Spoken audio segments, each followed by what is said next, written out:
Welcome to the other half of our New Hampshire fall trip. In this video, we've got dinner trains. We've got cider mills. And we've got a Christmas store. I'm Andrew. And I'm Louise, and this is the Christmas Couple.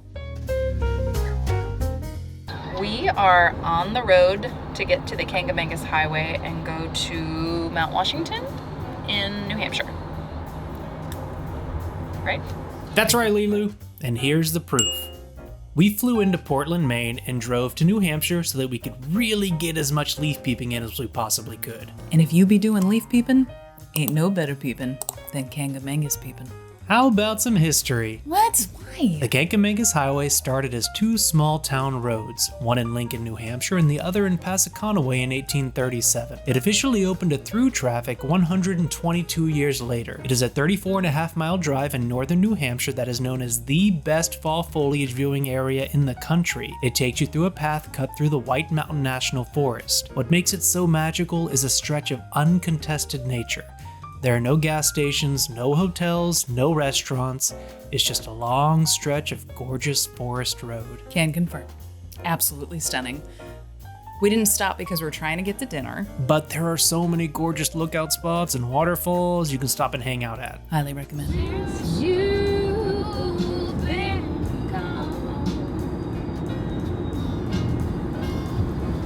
After all, you're the one. The Cafe Lafayette Dinner Train was such a cool and unique experience. Everywhere you look in New Hampshire, there are gorgeous colors. I mean, see for yourself. This is just in the parking lot.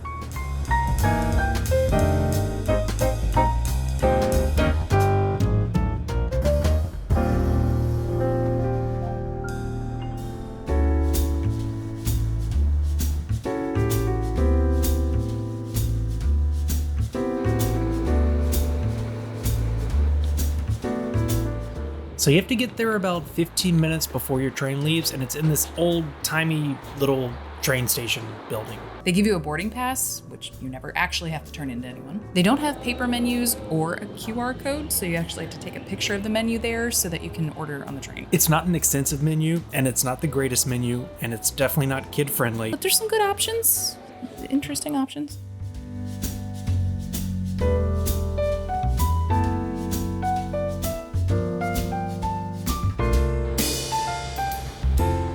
Did you film me getting a selfie? Come on.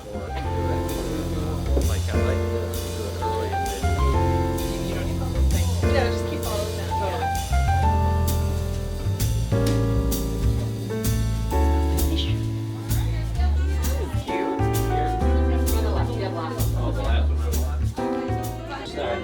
Up we get.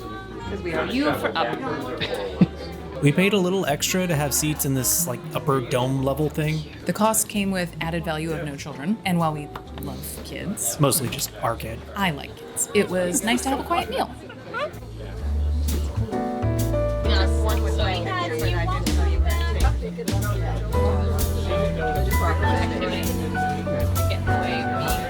Once the train gets going, it goes surprisingly slow, maybe 6 to 8 miles per hour. Not exactly the dynamic tour of the countryside I was expecting. Because they essentially take you 45 minutes one way, and then they stop and they reverse you back the way you came. Regardless, the views, though slow, were still stunning. Am I crazy, or was the bread the best part of that meal? You aren't crazy. The bread was the best part of the meal. This is brie fried in phyllo dough with a raspberry puree. It's probably amazing if you adore brie, probably. This is grilled polenta with feta cheese and balsamic vinegar drizzle. Pretty yummy. The next course was some lettuce in a bowl. With pumpkin seeds. Okay. We rode through some really quaint little neighborhoods that kind of made me want to move up here. You haven't lived here in the winter, though, and northern winters are not so much fun all the time. Fair. There was a palate cleanser course, which was not to be consumed at once I don't think you're supposed to eat the whole thing. I'm here. It's like an Italian ice cream thing. A gelato? A sorbet, if you will. A Christmas tree farm. If I owned a farm, it would be a Christmas tree farm. You would never own a farm. I said if. This is a chicken breast stuffed with local apples, cheddar, and prosciutto. Butternut squash ravioli with white wine mushroom cream sauce. How's your food? Pretty good. Yeah, how was yours? Pretty good. Are we gonna do second dinner when we get back? Probably. And then dessert was a chocolate mousse. Look, it's all about the experience. The food was fine, but it was really such a cool thing to do. What kind of trip to New England in the fall would be complete without a stop at a cider mill for some cider and donuts? I don't know, I'm not super familiar with the area. Well, a good trip wouldn't be complete without it. Gotcha. It was this super cute country store with local syrups and honeys and sundries, and they had a whole freaking bakery with so many amazing options. Yeah, like my mouth was literally watering just smelling everything.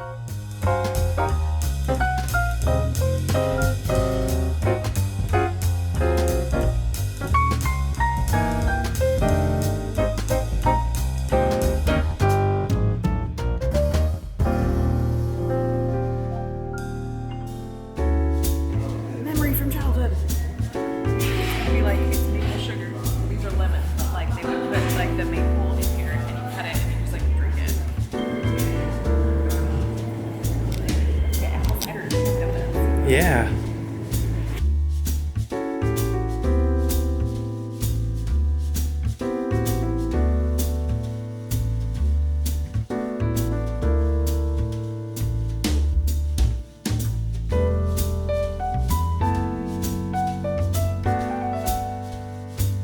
What luck, we found a Christmas store. Hey, stop the music.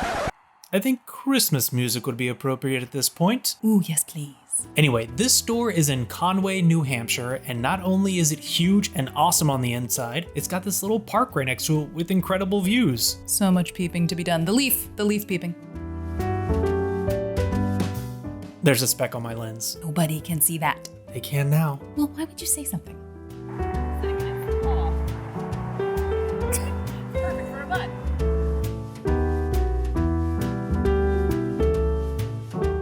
It's this really cool store, lots of stuff in it, set up in kind of like a horseshoe with shops all along the outside and a little life-size Christmas village set up in the middle. I say little, but it's life-size. I've never quite seen anything like it in any of the Christmas stores we've been to before, so I appreciated them doing something unique, something different, even if some of them were massively unsettling.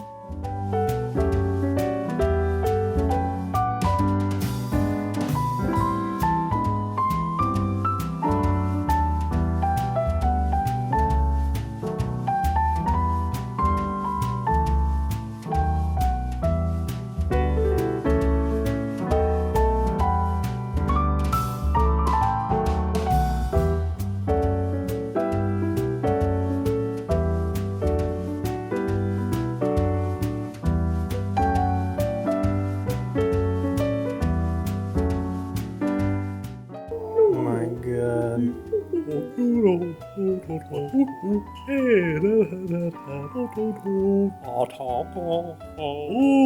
Those things will haunt my nightmare and they don't seem to be going away. Nobody likes them. Well, to quote Michael Scott, they wouldn't make them unless people liked them. Well, folks, that's New Hampshire in the fall. Thank you so much for watching. Please like this video and subscribe if you've made it this far. We would really appreciate it. It helps guide the kind of content we make if we know which ones you like better. See y'all next week. Bye. Bye.